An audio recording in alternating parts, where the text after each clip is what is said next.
Se alguém te obrigar a andar 1 milha, anda porém 2. Mateus capítulo 5, verso 41. Como é possível o homem ter tal atitude, tal comportamento? Jesus Cristo ali está ensinando a seus discípulos a não se vingarem, ou seja, não ter um coração vingativo, mas resistir aos homens, às suas ofensas, e manter-se num estado de total humildade. Essa expressão humildade diz respeito ao texto que se encontra no capítulo 5, verso 3. E é a partir dessa afirmação que Jesus Cristo chega aqui no capítulo 5, verso 39, 40 e 41, onde ele faz essas 3 colocações. Se alguém te bater numa face, vira a outra.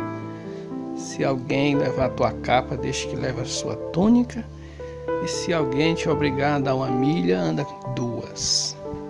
Esse é um estado de coração, mas é criado a partir do capítulo 5, verso 3, onde ele ali vai mostrar sobre a felicidade ou as beatitudes da vida, as bem-aventuranças. Ou seja, a felicidade e a infelicidade estão contidas, de certa forma, aqui. Ele mostra o que é um homem feliz e ele mostra indiretamente o que é um homem infeliz. O homem feliz é aquele homem capaz de ver o seu estado. Para ele ver o seu estado, nós usamos aqui a palavra desvendamento, porque humildade não é algo que nós nascemos com ela, nem é algo que nós vamos conseguir ao passar do tempo, mas é uma virtude de Deus, dada a partir da habitação do Espírito. Essa palavra humildade no Velho Testamento significa uma pessoa contrita ou esmagada. Refere-se também a abaixar-se, ou significa pó, aquilo que foi triturado.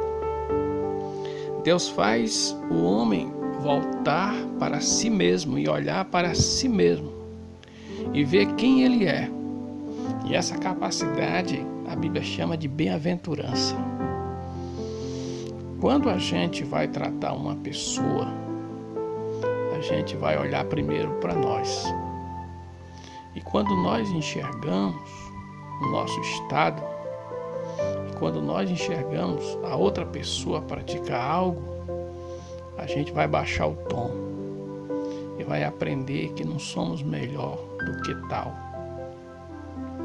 Esse texto descreve também, a palavra no original aqui, hebraico, significa despedaçado, espatifado, destruído, arruinado. Traz a ideia de uma terra seca, por falta de chuvas. E essa terra ficou tão seca que criou enormes rachaduras. Isso diz respeito ao coração do homem. E essa situação é vista pelo próprio homem. E Deus é que vai mostrar isso para o homem. Porque o homem vivendo na prática do seu pecado, ele nunca vê a sua desgraça espiritual, a sua falência espiritual. É por meio da graça de Deus.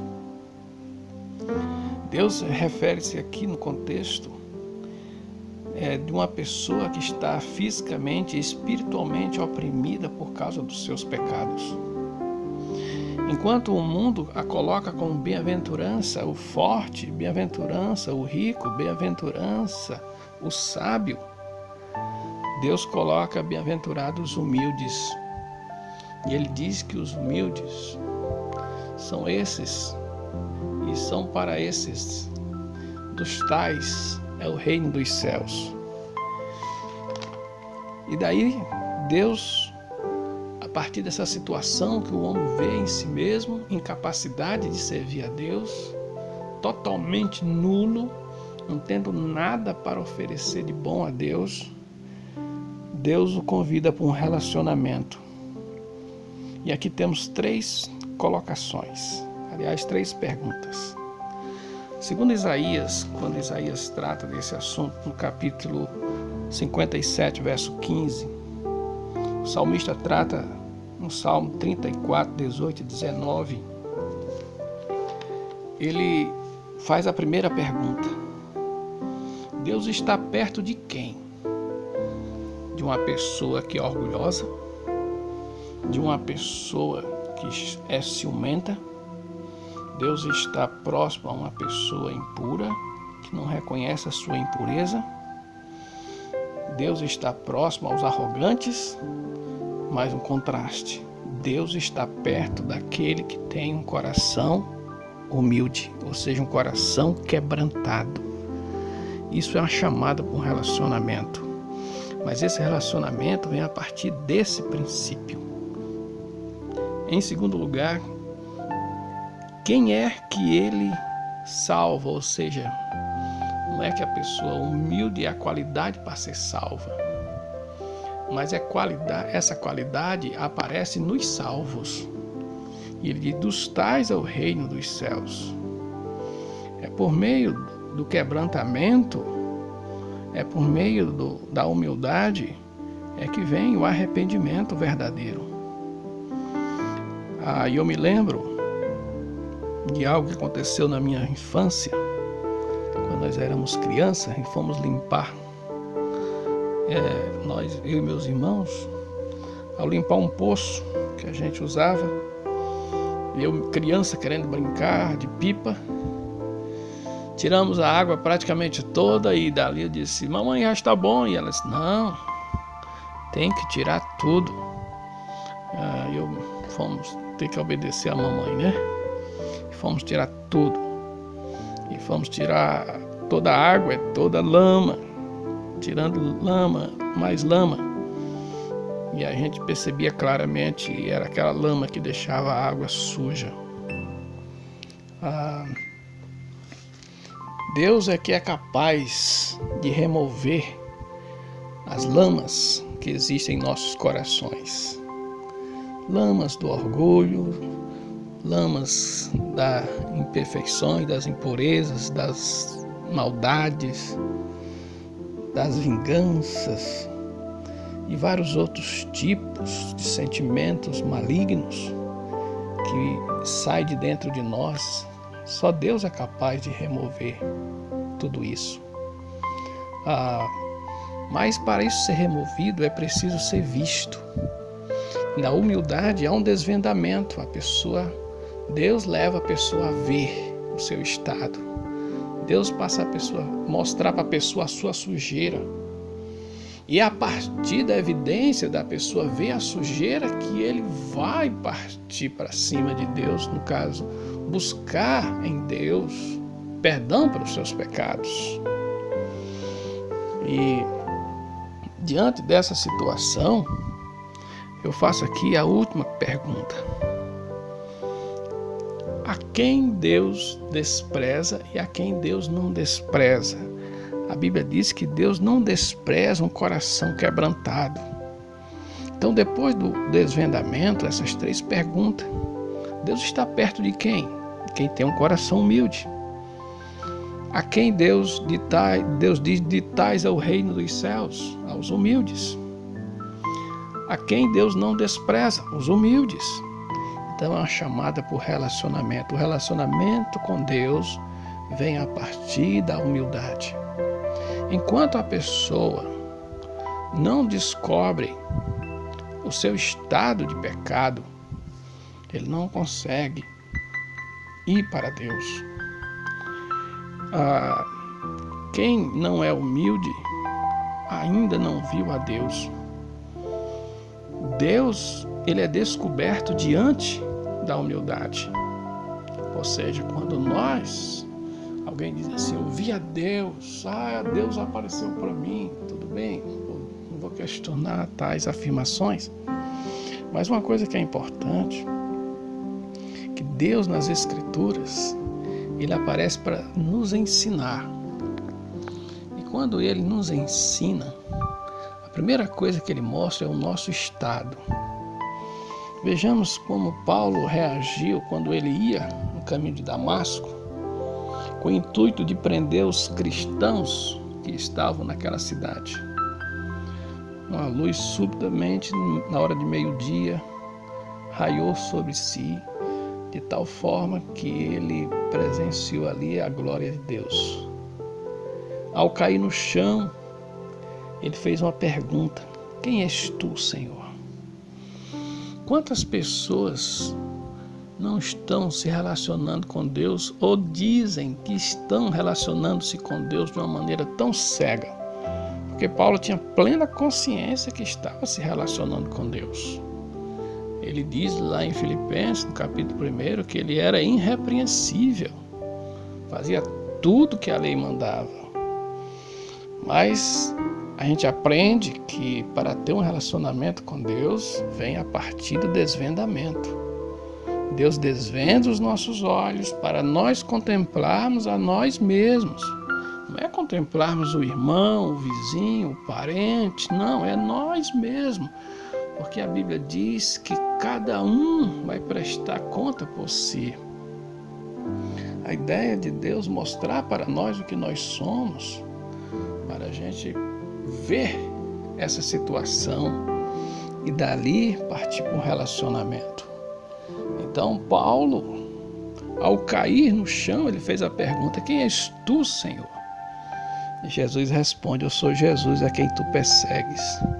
Imagine um homem que achava que servia a Deus, estava perseguindo a Deus. Que contradição!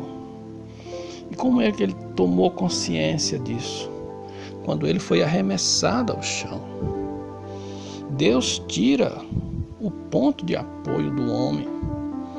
Deus tira as situações que os homens consideram como coisas supremas. E Deus nos leva à realidade das nossas vidas perante Ele, para que aprendamos com Ele. Isso aconteceu com Paulo. Deus revela o chão para Paulo, em nossos corações. Ali, Deus mostra o barro que existe em nossos corações. Como somos pequenos em relação a Deus, como somos pecadores, como temos tantos maus desígnios, maus pensamentos. E Deus, por meio da humildade, mostra isso. E quando Deus mostra isso na vida do homem, o homem vai lamentar-se, igual acontece na segunda bem-aventurança, verso 4. Bem-aventurados que choram. Mas choram por quê? Choram por causa do seu estado pecaminoso, seu estado de reprovação diante de Deus, seu estado de afastamento de Deus, que Deus é a vida. Então, concluindo aqui a ilustração de Paulo, Paulo levanta-se do chão depois daquela experiência e Paulo sofre aqui um desvendamento. E Paulo começa a orar. Durante a história de Paulo até aqui, ninguém vê Paulo orando em um só momento. Daqui Paulo começa a orar e ali ele entra num jejum prolongado. E ali ele passa um bom tempo em reflexão. Eu vejo que ali Deus mostrou para Paulo a sua situação espiritual, a real situação do seu coração, aquilo que ele achava ser tão grande. Ele vai dizer lá na frente que aquilo não era nada, que as coisas mais supremas da sua vida ele achava como se fossem coisas desprezíveis, como lixo, por causa de ganhar a Cristo. A gente ganha a Cristo, conhece a Cristo a partir do desvendamento. E aqui Paulo conheceu a Cristo. Jesus ensinando aos discípulos lá, no capítulo 5, verso 3. Vocês um dia vão ser capazes de virar outra face. Mas primeiro eu vou ensinar a vocês na escola das bem-aventuranças. E a primeira bem-aventurança Bem-aventurados os humildes. Bem-aventurados aqueles que conseguem ver a sua total nulidade diante de Deus e a sua falência espiritual. E daí ele parte para uma dependência total de Deus. É daí que ele vai dizer quão bom e misericordioso é o Senhor. Que Deus nos abençoe.